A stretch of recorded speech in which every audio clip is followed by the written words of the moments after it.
This really goes back to me being a psychopath. But I was like, this is going to be on live television.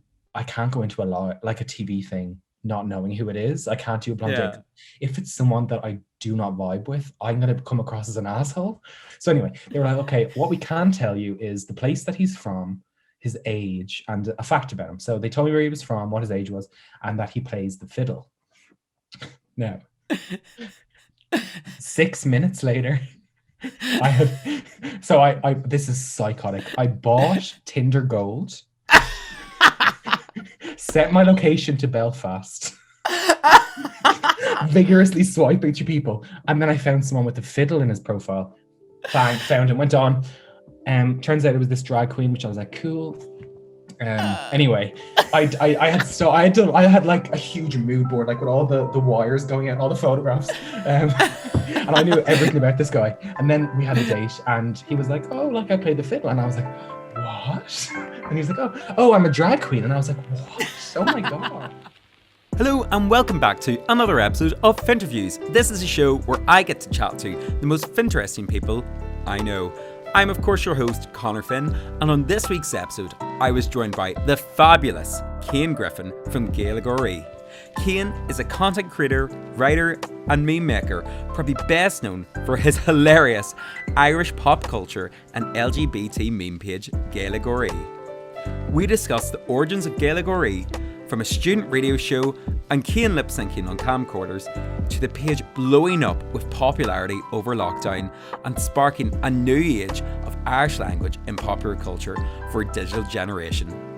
Cian was such a lovely, honest guest to have on the show, and I just had so much fun chatting to him, finding out all about the origins of this meme page, how he got into everything that he is today, how Paul Mescal is yet to get in touch with him about a date, and all the crack in between. He is one to watch, so if you haven't followed him, please make sure to follow him before or after the podcast, or maybe halfway in between. You'll absolutely love the content that he's putting out. So, without further ado, please enjoy this latest episode of Finnterviews with the wonderful Cian Griffin. Well, welcome back to another episode of Finnterviews. On the show this week, I'm delighted to have on the lovely Cian from Gaylgeoirí. How's it going, Cian? Hello, how are we? Did you talking boy, did you see the tension that I had there just before pronouncing it? I was like, Jesus, am I an interviewee or am I like a sex offender? Oh man, like I mean, geez, it's happened before. I've had like Cormac McDermott on like the podcast before, and there's such tension with me being like, right, I know my Irish is shit, but like I'm going to try my best with this because I don't want like Irish Twitter coming after me. It's intense, like Gaelga Brista and all that shit. All that shit. Yeah, exactly. Also, I have too many friends that would just like absolutely slate me for being like, are you fucking kidding me that you brought this lad on the podcast and you just like absolutely butchered everything. So yeah, that just in hindsight, if anybody's listening, hears me going I'm trying not to make a dick out of myself because I can barely handle English. So yeah. No worries, I'm not judging it. Well, I'm judging, but no anyway. I'm judging internally. Yeah, it's fine. Yeah. Next thing I'll be uploading all this video being like, yeah, that's right. Cancelled. No, exactly. No, but Cian, first and foremost, thank you so much for coming on to the podcast. Honestly, No I'm big fan of your page. Obviously, mentioned it there a second ago, but for maybe the people that are coming onto the podcast and don't know about yourself, rude, but like maybe tell a little bit about your background, maybe what you're known for. Yeah, oh god, I hate this question. Basically it's a meme page, kind of, but it's also, I mean, it's an English-Irish meme page, so it's mainly through Irish with English subtitles or captions, and it's like, yeah, pop culture, gay references, drag race, and then occasionally me like going on rants or talking about drag or putting on makeup or singing or the rapping or poems in Irish. It's really hard. I don't know. Yeah, it's just show of Gaeilge. I was literally about to be like, yeah, this is kind of like, tell us like this is about the page and stuff, and then I was kind of going through like each of your feeds, like, on Twitter, on Instagram, trying to like summarize what the page actually is. And I was like, you know what, I'm just gonna try to not dig myself further into a grave here. I'm gonna let you, take the toll on that one and explain what exactly it is. Because I mean, it's like memes, as you said, like fucking bilingual memes. Well, sometimes as well, like that's why I get it, because I'm like trying to like follow along and learn while also, not being fluent at all. So it's like equally appealing to like a wider audience, but still within that category of, Irish, it's good, all the rest of it. But then there's some stuff that goes up, and it's like, it was even like some of the things that you put up that are just beautiful. I mean, renditions of songs. It's not just memes. It's true quality content. That's what I like to think of it. Yeah, it's basically, okay, I should rephrase. It's basically content for people that want to kind of brush up on their Irish and enjoy content they'd normally enjoy anyway, but with Irish and English subtitles, so they can learn as they enjoy. I did WAP in Irish, and that was well received. So stuff like that. Exactly. Do you know what I mean? Here for the kids. Yeah. Family friendly. But I suppose Not. like R-rated. No, but I suppose like it's the reason I kind of reached out to you is, as you said, like this is the thing that like has managed to capture so many people's like attention and interest, because you're one of the few people that like I don't know that many other creators that are able to do that balance so eloquently. But like, I suppose I love that you're being like, okay. I suppose well, like for me, like it seems like it, like, do you know what I mean? I can't fucking like do half the shit. So I'm like, wow, this guy's really good. But I suppose like coming back to that, like when did you first get into this? Like, as you said, like world of like content creation, like, and developing like Gaylgeoirí page. Like, was it something that you'd always gravitated towards and had a passion for, or like potentially another path in mind? Because I actually did a little bit of research in this, and wasn't it like back in like college? That's right. I don't just press record. But wasn't it back in college, you and your mate kind of started up this like whole, was it the page itself, or was it just like this kind of like idea of like making memes that like were like within Asgaelic? Yeah, so basically, I mean, well, going way back, I remember, just got a weird flashback there. Like, Take us back. Keep going. I'm going way back. I'm like talking. Okay, I was like 6 or 7. I just remember finding an old camcorder in my house. Now, I mean, like old. It was like, it weighed more than me. It was massive.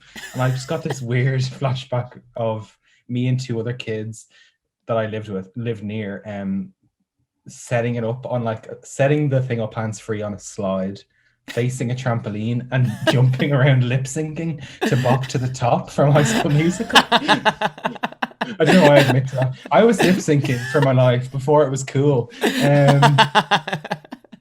yeah, I think I've always enjoyed like just being stupid on camera. Whether intentional or not. But yeah, flash forward to college. Gaylgeoirí started, me and my friend. It started off as a radio show, actually. It was Radio Reraw. I remember my friend had a radio show, and her co-host was sick. So one day I went in with her, and I was like, oh, this is kind of fun. The power. The influence. Literally, yeah, exactly. About a week later, I emailed him, was like, here, I want to do this. This is why you need me. Gaylgeoirí will be like an LGBT Irish shit talk show where we'll just spill the tea, talk about gossip, have a bit of a bitch, like, and it kind of snowballed from there. Then it wasn't until after the show finished, actually, that I started taking Instagram a bit more seriously and using that as a way for me, honestly, just to keep up my Irish. A bit selfishly. And then people started following me. I was like, oh, right, okay, here we go. And yeah, it kind of grew crazy. Like, I mean, in the first, I think it was 3 years it took us to get to 1,000 followers, that was when we weren't really, it was kind of just a side thing. And then I started, I mean, at the start of COVID, really, I started just posting content every day. And we hit 10K, oh God, 2 months ago, maybe? I don't know, I'm saying we. It's just me now. My friend like left the country and hasn't really been involved because he's just too busy with his new life, just discovering himself abroad. But Yeah, now it's just me and posting shit. What was the question? No, I mean, you were doing like perfectly there. Don't worry at all. I mean, yeah. So, I mean, as you said, it kind of went from camcorder lip syncing for your life. I mean, and of course, that just translates directly into radio show. Guys, we're going to get fucking down with this. You know what I mean? We're just going to gossip and like, Honestly. but like, literally, that's what I think is like so like funny about it. Like, that, like, just. It's kind of stemmed from obviously what was, you know, just a radio show that you're being like, fucking like this bit of crack into something that like now, like you'll see yourself, like, I mean, anybody that's on like Irish Twitter or any kind of like things similar to that at all, well, just like any of my kind of like rings of influence I'm like on the internet at the moment, it's yourself or like some other people that are like coming up with this like you know, consistently like engaging fucking top quality banter content. Yeah. Like not sounding like too laddie about it, but I don't know. It was like top quality. But see, like, yeah, I get what you're saying. like yeah. in the last I think couple of Michael months- Fry's very good. yeah. But Making it's- songs out of iconic Irish memes, stuff like that. People just having fun makes other people have fun. And especially over lockdown, as you said, like, I mean, Oh. I'd actually been following you before lockdown, but She's an no wonder. original. Yeah, I was one of the OGs. But yeah, like since like as you said, it's blown up, and like even like now when I was doing a little bit more research, like I mean, you've going on to like so many different interviews, like it seems to be really picking up from what you said. I mean, originally started off in a bit of a fancy just take and be like, yeah guys, like do you want to set me on a radio like show here, like, and then making into a meme page. Like it seems to have just blown up like mad. Like have you felt that bit of response from it? This I hate. My friends are gonna slate me for this, but since lockdown, I've started being like, this is so. I'm actually cringing for myself. But like people, like kids, I feel like most of my sorry, I don't know where I'm going with this. Most of my following is like teenagers doing the Leaving Cert, and since Really? lockdown, I've been stopped a lot around Dublin by like little kids that are like, oh my god, I'm like, they're speechless and they're stuttering, and I'm not, like, I'm actually quite introverted in public anyway. So like I'm there like sweating, awkward AF, because I'm like, oh, what do they want? Please talk. This is so uncomfortable. But people are lovely. Like I remember in Galway, I was like in Spanish arts, drinking with my friends. This is when Famous. this is all legal. Classic. Yeah. And these two girls came up to me and they were just, I was a bit drunk now, but anyway. No judgment. And It's okay. They came It's up okay. to me and they were like, because my friends, I was taking the piss. I was like, oh, we're in Galway, like all my fans are here, like I'm gonna be stopped. This is gonna so I just want to live a normal life. And then like completely taking the piss, obviously I'm not like that. And then these two girls came up to me and were like shitting themselves. And my friends couldn't believe it, and I couldn't believe it. And I was like, this is so strange. Like I post gay content online, and like obviously the gays are at the top of the ladder now. We are the supremes. So it's so weird growing up in like Catholic Ireland when that was shunned, that now this is what people can get like a following from. It's mad. God, I'm so hateable. I'm gonna be cancelled for saying that. If not by anyone but my friends. Nate, I've got like this entire podcast here is like literally, it's as soon as I come off it, they're like, oh, do you think you're somebody because you're a podcaster now? And I'm like, well, like, I don't know. Like, I had Michael Fry on, like, I had Gaylgeoirí on, like, guys, kind of a big deal. Except all of this is audio, so unless somebody listens to it, and I doubt I'll be stopped in, like, you know, the street by kids, unless it's for a completely different reason. But we don't need to get into that. Anyway, spend charge. God. See, I just cancelled myself, so you didn't have to. Do you know what I mean? The things I do for my guests. God.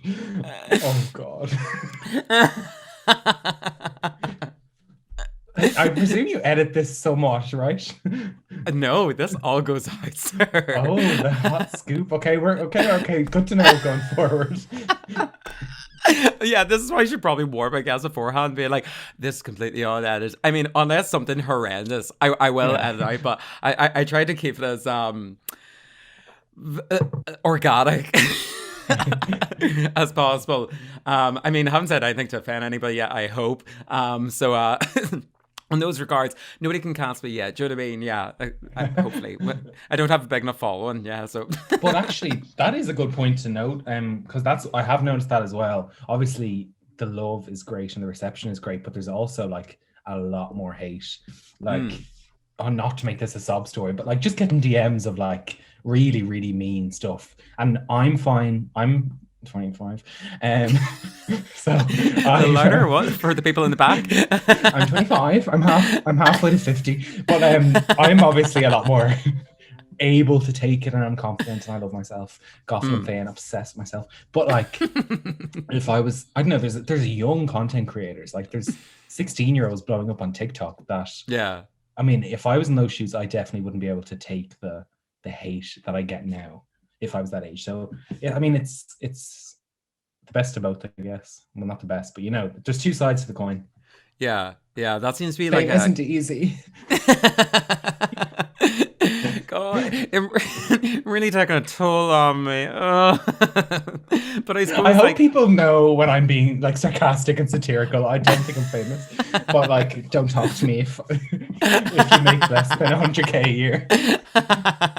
You got that standard, you know what I mean? No. Clearly, I mean, like, I think that anybody that, you know, sees your content knows that it's all a good humor. It's a good, like, I think, you know, you're balancing out. You're not doing anything that's like anybody, I think, could take you too seriously to be like, God, he really fucking like is in love with himself. But like, kind of from that, like, I suppose, as you said, this thing has like this page and like the content, like, and the followers, like, there's good and bad that came from all of us.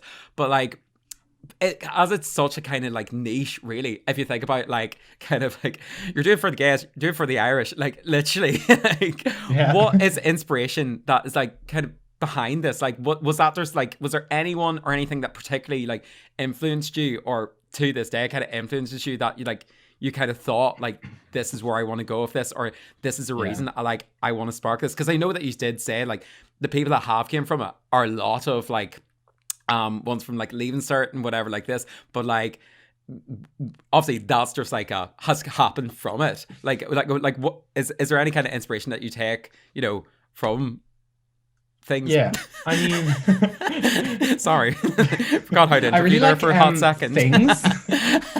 No, I feel like my biggest reference points have come from, like, I was obsessed with Vine, and like in real life, I can't go like 10 minutes without making a reference to something that probably half the room won't get. Like, it's just, I don't have my own sense of humor or vocabulary. I just regurgitate pop culture.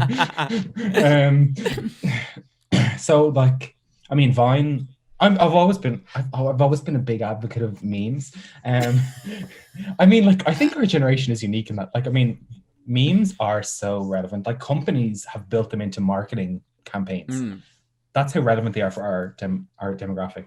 God, what I did a seminar on one in uni, if that makes you feel any better, literally about memes. Like, so I mean, yeah, like I'll completely hit this stuff up. Everybody else probably tuned off by now, but yeah. But the question, inspiration. But I guess, I mean, a big part of it, I'm obviously an Irish speaker. I didn't really have Gaeilge until college. I mean, I did, but the same level that the country normally has, which isn't great, to be honest. Like, the school system is a bit shit, but in college I really embraced it, and I just really got into it. And I think it's so frustrating. I know this argument has been done to death, but like, it's so frustrating hearing that Irish is a dead language all the time, because there's so many people that speak it. Like, when I was in college, I was speaking Irish for 90% of my day and 10% English. I was speaking more Irish, yeah. Like, because all my friends would have been through Irish, which is what I was studying. So all day long in classes we were studying. Usually, if we were socializing, we were in Conra on Harcourt Street, which is class. If you haven't been, go. After COVID, first trip to Dublin, that's where my friend brought me to, and like for years I was like trying to explain to people, and I was like, yeah, like when they opened up the door, I had to like speak some Irish to them, and then next thing is going in, and they're just playing like they're free pouring pints. It's like, it was beautiful. Yeah, it's mad. Like, it's like the upside down in Stranger Things. Things just reality bends in Conrad. But yeah, I mean, from someone who was very was seeing very visibly that Irish is alive and well. I just wanted to, I don't know, provide content for people that spoke Irish that wasn't, you know, like prose and poetry from the 1800s. There are people creating modern content in Irish that, you know, help young people enjoy the language without even knowing they're learning. So that was kind of something I always wanted to do, create stupid, silly, like pun, dad humor in Irish. Yeah, and obviously like tribute to the gays. Like most of what I do is like rainbow themed, whatever. So like, yeah, I guess just proving that the motivation would be like just proving Irish is modern and like, yeah, just thriving with the gays. Yeah, I suppose like the best way to kind of put it, like you basically bring like something that like, you know, is seen like as well with the shitty education system. You want to talk about shitty, like we only got to learn like, because I was like, clearly I'm from the north, but like, do you know what I mean? Like I only got introduced to Irish when I entered into first year of like secondary school, and it was like literally 2 years, and then like third year you kind of like basically dropped like, you know, one of them because you're like Irish, like in like French and like Spanish, like, do you know what I mean? Like, so my Irish is shocking, and like it was always, because it was such a hard thing for me to like learn, and like there was no kind of digestible content other than, you know, TG Cahir that was on, and there's only so many times that you can try to watch SpongeBob where it's like, little ho Squidward, like you're kind of being like, right, come on, do you know what I mean? You feel like there was nothing really there for you, which I suppose, you know, creates that kind of a barrier between young people, especially trying to like be like keep like this like language live and well and keep it relevant without, you know, when everything else that's on the TV is being about like, yeah, we're going to take like a railway journey and it's going to be all Gaelic, and you're being like, oh, for fuck's sake, like. But like, in fairness to TG Cahir, they have been like Gluck, their new venture, and TG Cahir, like they've really embraced. Like I remember the first thing I saw from them was Elf on the Shelf, and they made like a porn series with with Elf on the Shelf and Barbie, and I was like, that is funny. And like they have so many content creators that work for them. Like I'm doing some work with them. I've got a few series coming up with them, so keep your eyes peeled. But yeah, they've got some really, really great creators. No, but they're really pushing the same thing, like just content that people enjoy anyway, just through the medium of Irish. And I think that's the main thing, giving people what they want, and then just throwing a bit of Gaeilge in there.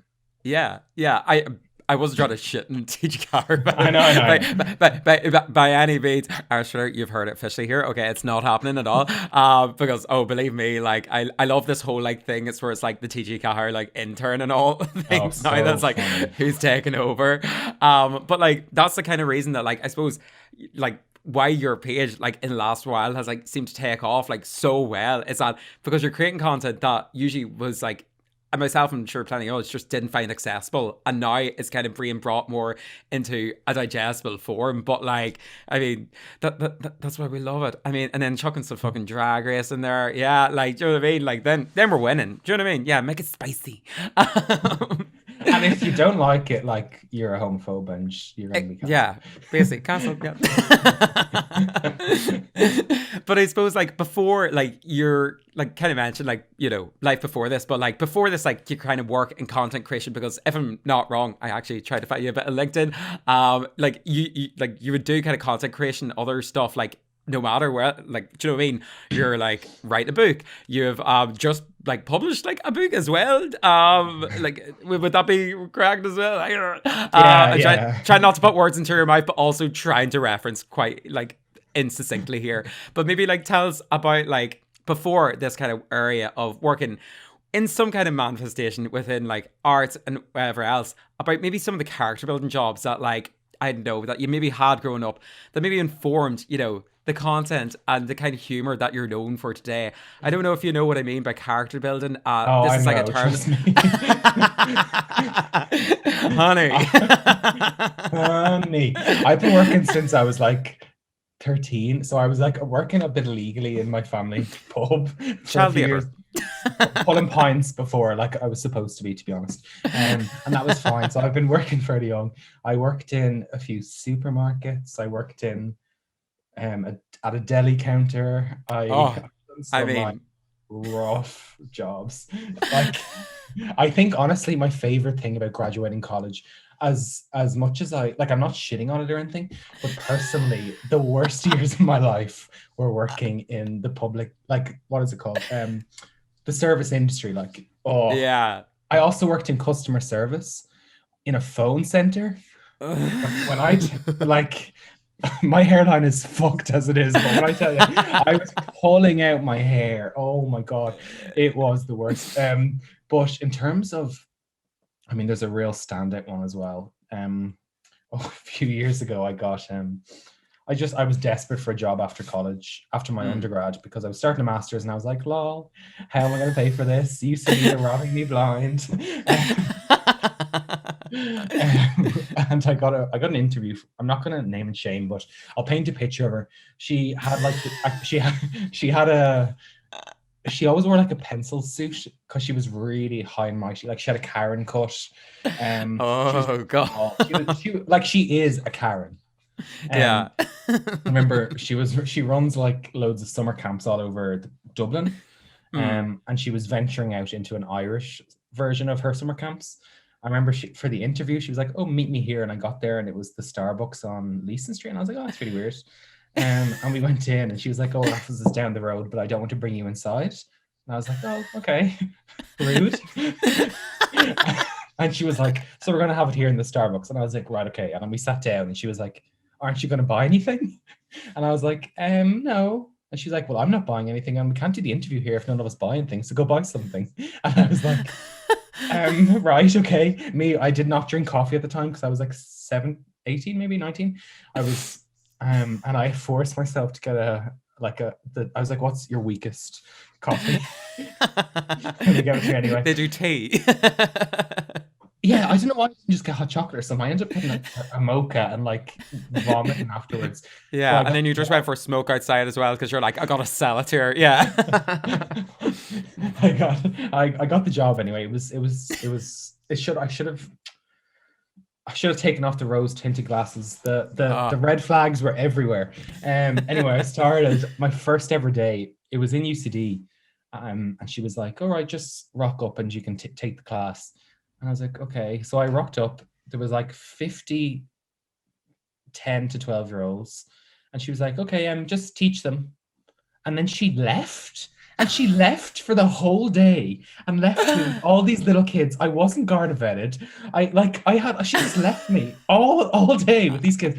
She was like, "Okay, do this." And she gave me a timetable. She's like, "Do some class and do some sports." And for the sports section, I remember she gave me 2 badminton rackets and a shuttlecock. No net. We were in a car park in UCD. Me and like 50 kids with 2 badminton rackets. One of them was in a wheelchair, and I was like, "Oh, what do we do for the wheelchair kid? Like, surely we've got to account for that." And she was like, "Oh, they can just watch." And I was like, "Right, not okay." And like the worst part of all was these are all South Dublin kids. Like, they were paying like 500 a week for this. Oh, Jesus. Girl, like 2 of them have just been hit by a car. We're in a car park. 3 of them have gone missing. Anyway, she was like, and then at the end of the day, all the parents came back to collect their kids, and yeah, she rocked back 5 minutes before they all arrived and like stood in the door like, "Oh, girl, my gut slán," and like I was just like, "Who the fuck?" So I handed in my notice that day. Fair, yeah. That really taught me like, there's people that will milk you. Yeah. And then obviously a deli is hard enough, and especially when you're hungover and you've got to touch. Like, I'm such an easy gagger.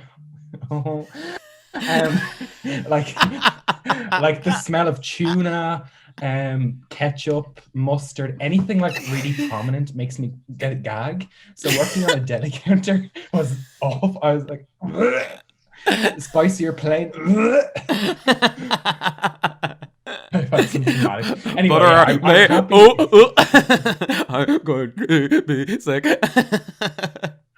Like, I shit you not, I would not want to have been served by me. I was disgusting. But yeah, I'm very, very happy to have sold my soul to the corporate life and just a 9 to 5 office job for now until I make it in Hollywood. Exactly. I mean, obviously, all of those skills are transferable.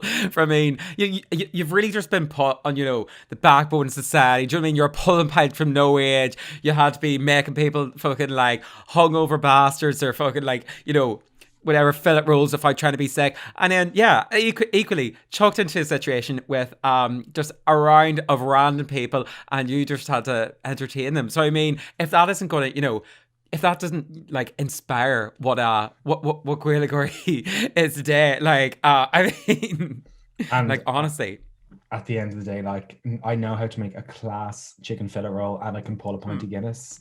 yeah, What more do you need? exactly. Come on, This is send in your DMs now. But I suppose, yeah, like those, I thought I was not exact that at all, like, but those kind of ones that like those jobs that I suppose when people like see the kind of content you're pushing out, I feel like a lot of people, similar as you said, people like Michael Fry and like even like other ones I've talked to, like Sean Burke, that like make like these funny things all the time. Ones are kind of like, oh, you're just doing that, but like you don't actually know like the real graft of things. Where I've like this, you're like, no, it's always fun to kind of bring back. It's like, yeah, no, everybody's had to do these jobs that have like humbled you enough that you're like, buddy, we're all in the same boat here. Yeah. And that's where most of the inspiration comes from. Like, the character progression I had and my comedy from having to deal with the general public. Like, the general public have 3 brain cells collectively. Like, oh my God. Most, like, everything is inspired by real people I've met. Unfortunately. Yeah, so do you know what I mean? Bring it on. Anybody else that wants to troll, fucking, you're like, been there, done that. I can fucking take you. But this is not an invitation, by the way. But like, if it happens, you're prepared. You know what's happening. Bitch. Yeah, exactly. I suppose the next one that I was kind of going to ask you about, like, because as you said, you're working this full-time job, but you're also pushing out this daily content, doing your own projects in the background, everything else. Is there like ever a kind of average day for yourself? Like, or is this a horrible question because it's COVID and everybody's like looking at the same 4 walls? I think, I mean, I feel guilty saying this, but I've definitely tried my best to make the most out of COVID. Like, it's, no, don't get me wrong, like, it's shit. I am miserable. I've never been more depressed, but I'm definitely using the time. Like, I work a 9 to 5 job in a tech company, so I'm like a social media marketer, which kind of ties into Gaylgeoirí anyway. It's kind of helping me. Actually, Gaylgeoirí helped me get the job. Like, I was like, oh, here's my Instagram. This is what I can do. Let me do your Instagram. And they were like, yeah. Maybe not jokes about sex. We sell CRM software.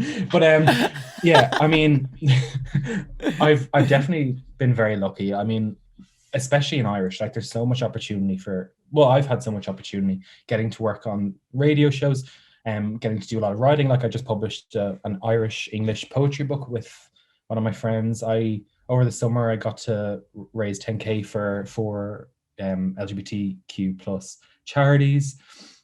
I'm writing a novel and a screenplay. I'm also doing some work with TG Carr. I don't know if I'm going to tell you this, but yeah, here we go. I'm gonna be. I love I didn't even have to coax it out. Yeah, I was just like, come on. I'm gonna be.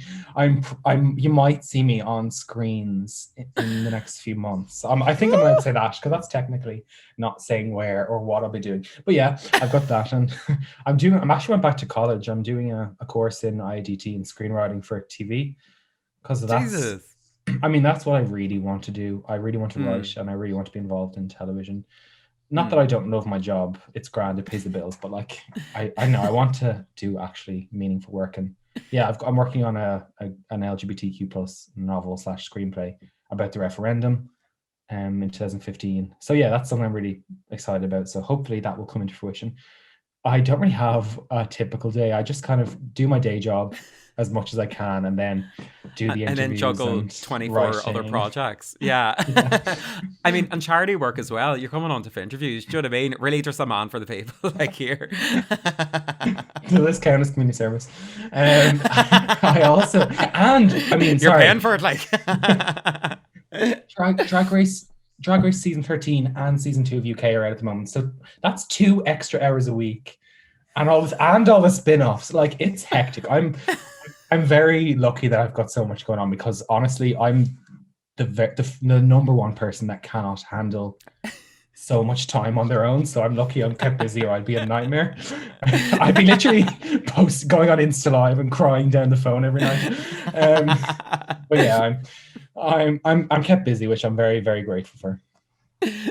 Well, fantastic. I'm so glad I've asked that there, because there's literally been like some like other past guests I've brought on, and the more that I realize, as like I started this like during lockdown, this kind of podcast, you know what I mean? You're like getting on screens, writing screenplays, you know, releasing books.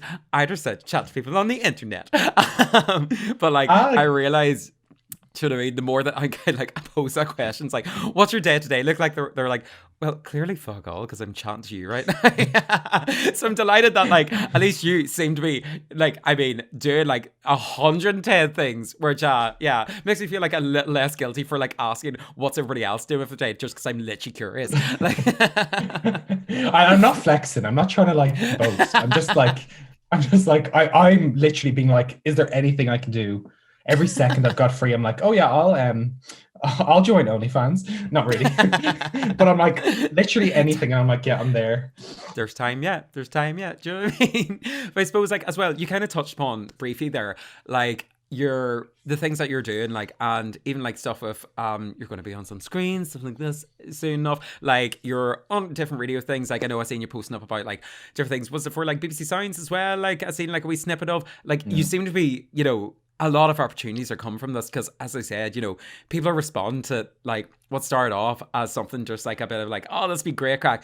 People are really responding to it and like taking notice of it, and like it seems to be going really well for you. But have there been any, I suppose, so far standout moments that have like kind of came from making this page, you know, getting involved in this whole kind of community that like maybe you never kind of thought could have happened, from, you know, setting up a camera and lip syncing on a trampoline?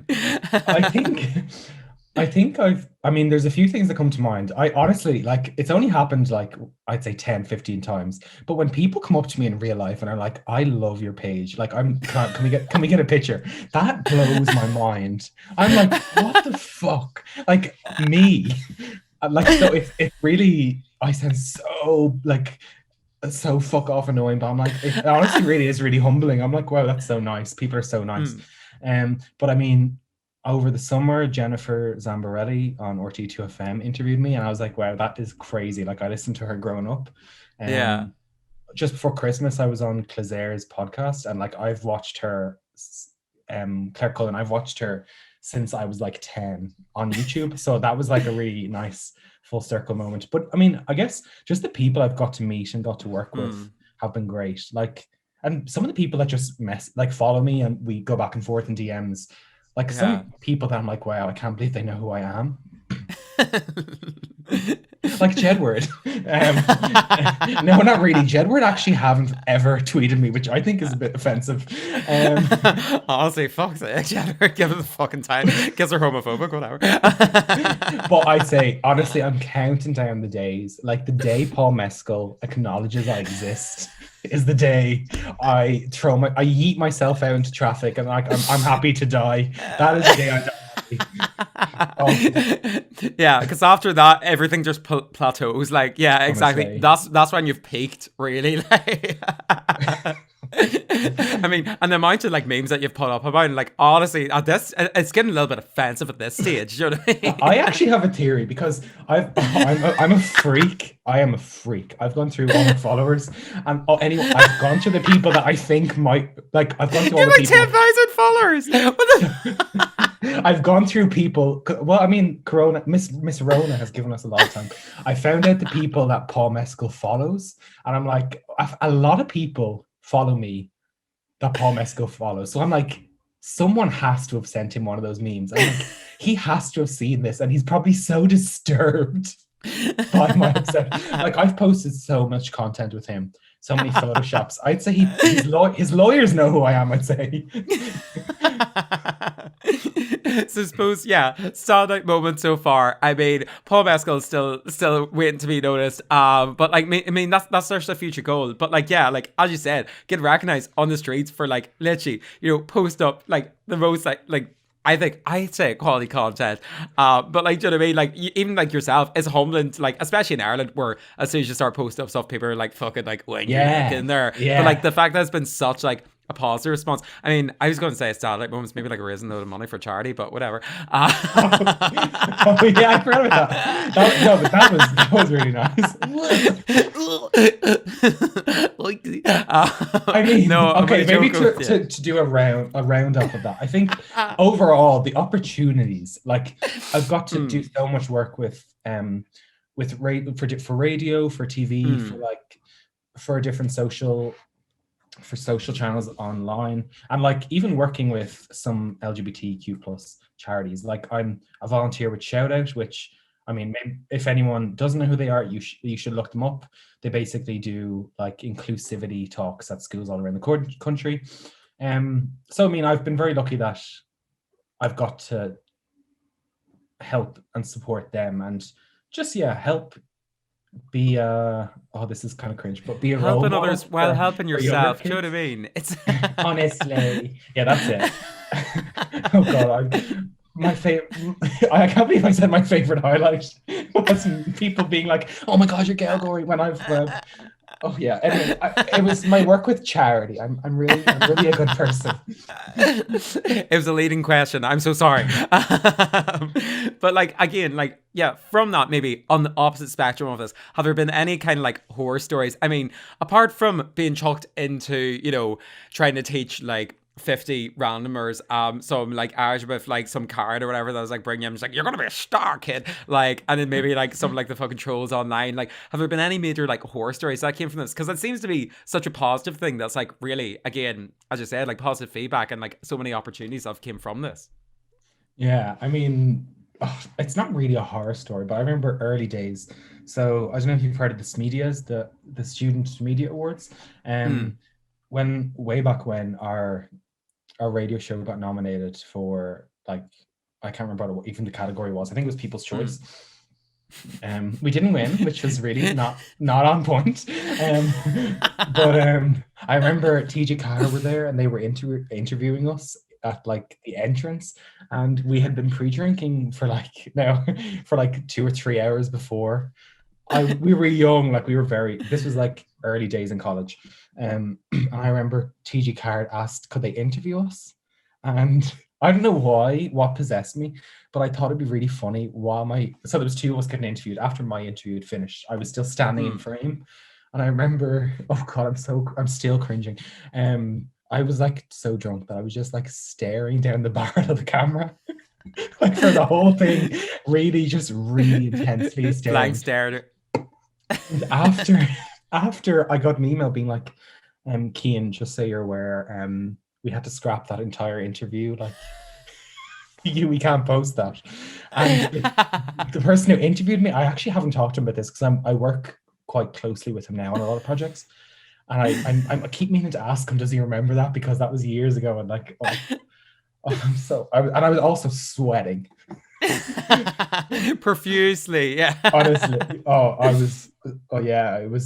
that was probably the only bad moment. I'm sure there've been many more, but I compartmentalize. But also, yeah, they've just been repressed heavily. Yeah, I get you. Yeah. If I get enough work going on at the moment, then I won't have to deal with my demons. Yeah, it's fine. Exactly. There's no trauma like suppressed trauma. And plus, also, there's things that I look back on that I definitely don't think are bad that other people are like, "Wow, he didn't do that." But yeah, all in all, it's been quite a nice ride. Yeah, exactly. I mean, I suppose I can I can relate with that last one. My when I was in college, like I did like media and stuff, and like up in Belfast, I would have done like different little shoots or whatever, like this company that would have been done wee bits of work for, but they actually, it sounds very similar. Not that it was awards, but they were shooting actually this like Netflix game show, and I was so obtrusively in the background that they needed to like call back for continuity reasons, like me to like stand in the background because they're like, Connor, you're in every fucking single shot and we cannot afford to reshoot. So if you ever feel like playing a drinking game, this is what we used to do in college. It's like, where's Wally, but it's where's Connor, and within 5 minutes you're finished. So like and you know what, you just have to own it, you know what I mean? Zero shame. Yeah, at least they can cut yours out. Mine's on fucking Netflix now, so like literally there's just me in like a sweater, like again sweating profusely, similar haircut to this but like a way bit bigger, like that actually just reminded me. I actually do have a similar horror story. I got contacted. Yes! I got contacted at the start of lockdown, being like, "Oh, Cian, we've had a look at your social media. We think you'd be really good for an upcoming TV show."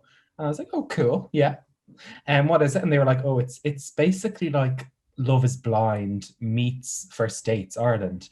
It's Love in Lockdown, so it's blind dates." It's actually just came out recently. Yeah. I remember this really goes back to me being a psychopath. So I got they were like, "Okay, Cian, fast forward." I did the met the producers, talked through all the interviews that you do. And then they were like, "Oh, we found a match for you." And I was like, "Right, okay." But I was like, this is going to be on live television. At the time, it didn't end up, it only ended up on RT Play or something, which is bit embarrassing. So I dodged a bullet there. They basically were like, "Oh, we found a date for you." And I was like, "Oh, I can't go into a TV thing not knowing who it is. I can't do a blind date. If it's someone that I do not vibe with, I'm gonna come across as an asshole." Because my humor is like, again, like I'd be making references that no one gets, and they'd just be like, ugh. And then I'd start overthinking and getting really awkward. So anyway, they were like, "Okay, what we can tell you is the place that he's from, his age, and a fact about him." So they told me where he was from, what his age was, and that he plays the fiddle. Now, 6 minutes later, this is psychotic. I bought Tinder Gold, set my location to Belfast, vigorously swiping through people, and then I found someone with a fiddle in his profile. Bang, found him, went on. Turns out it was this drag queen, which I was like, cool. Anyway, I had like a huge mood board, like with all the wires going out and all the photographs, and I knew everything about this guy. And then we had a date, and he was like, "Oh, like I played the fiddle," and I was like, "What?" And he was like, "Oh, I'm a drag queen," and I was like, "What? Oh my god!" Anyway, apparently, sorry, this is kind of going on a tangent, but the reason it got cut was because they didn't have enough content, because basically it was the two of us talking to each other.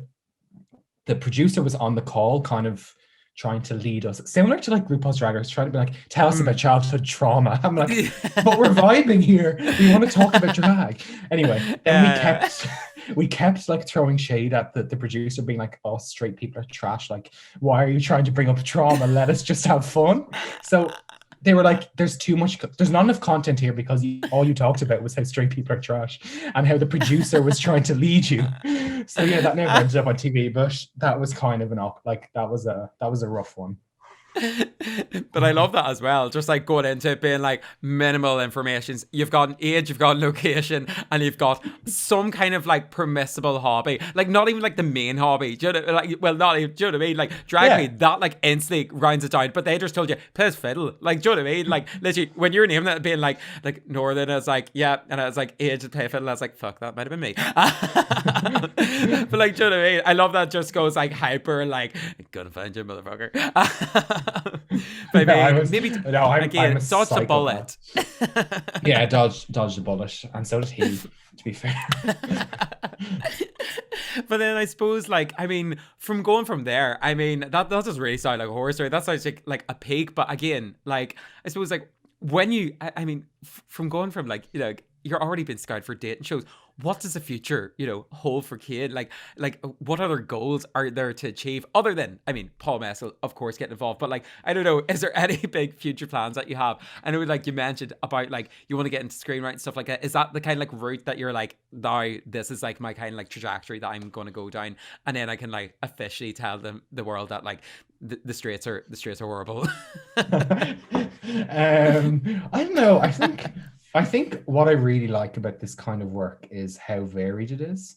Like, I love being able to be posting content on social media, writing on the side, like writing Irish poetry, writing English novel, doing radio work, doing TV work. Like, I do like the variety, but I'd say long term, I'd like to get more involved in TV. Like, I'm doing some presenting work in the next few months.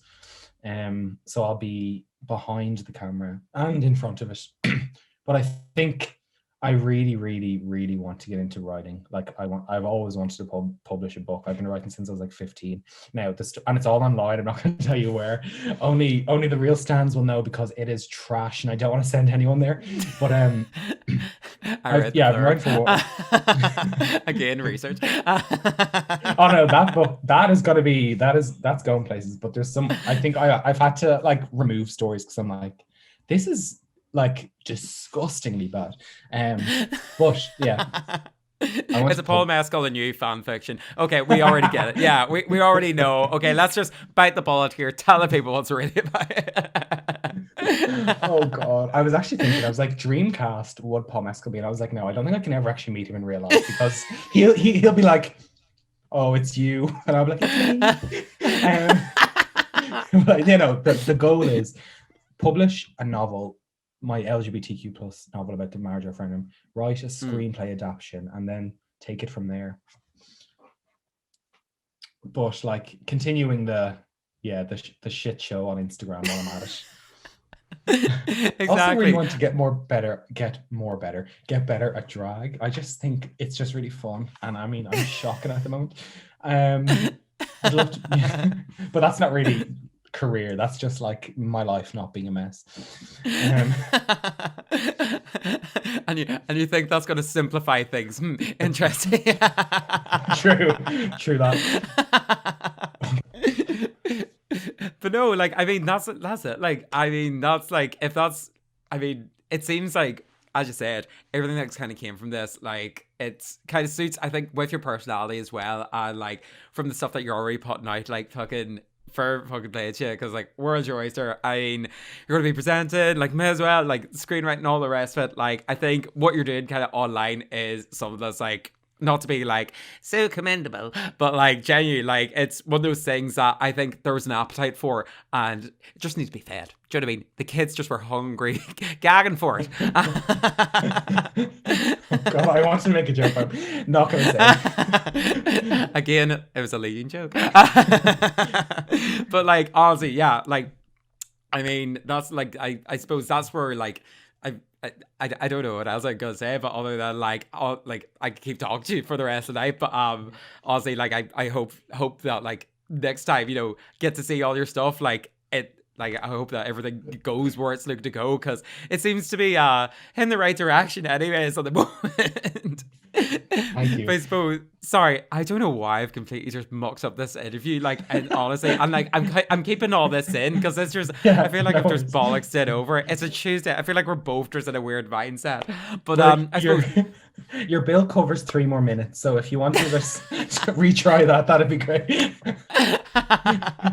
But for the people that kind of want to follow you and the stuff that you're going to be putting out next, you know what I mean, between the Gaylgeoirí content, between, other presenting work that you're going to be doing, anything that, basically everything that you're going to be doing in the future, so that we're all kept up to date with the fantastic work that you're up to, where can they find you online if they, by some chance, are coming through you, like finding you through me? I don't know why I'm blanking. Gaylgeoirí. Gaylgeoirí, that's Gaylgeoirí, so Irish speaker, but gay, because she's that way inclined. But Instagram's the main one. I'm also on Twitter, which is I'm getting a bit better on that. And TikTok, I don't know what I'm doing. I'm a bit of a boomer on that, but I'm trying my hardest. But yeah, everything's on Instagram. You'll find everything at Gaylgeoirí. Absolutely. Well, here, Cian, honestly, it's been a pleasure having you on. I appreciate you. Honestly, same with anybody that I get on the podcast. I'm just a random respect kid on the internet that's just like, here, you want to talk about your life? So I honestly appreciate you taking the time out of seems to be pretty fucking hectic schedule and coming on to the Finnterviews podcast for me to just dig through all your dirty laundry. No, I'm only joking. No, hopefully it wasn't too painful an experience. No, thanks for having me. You're mean and that was really fun. No worries. Well, here, sir, have a good one. And chat to you later. Slag a foil. Okay, thanks. Bye. Bye. Thank you so much for tuning in to another episode of Finnterviews. If you'd like to support the podcast, the best way to do so is by giving us a like, share, follow, subscribe, and of course a 5-star rating on whatever listening platform you're on. Honestly, all of that stuff really does help. Also, you can find me on socials and keep up to date with all the latest Finnterviews coming out. I'm on Facebook, Instagram and Twitter at Finnterviews, Finnterviews_podcast and Finnterviews pod. Basically, if you type in Finnterviews online, you'll find me somewhere. Until next time, thank you again for tuning in. I'll chat to you later. Bye.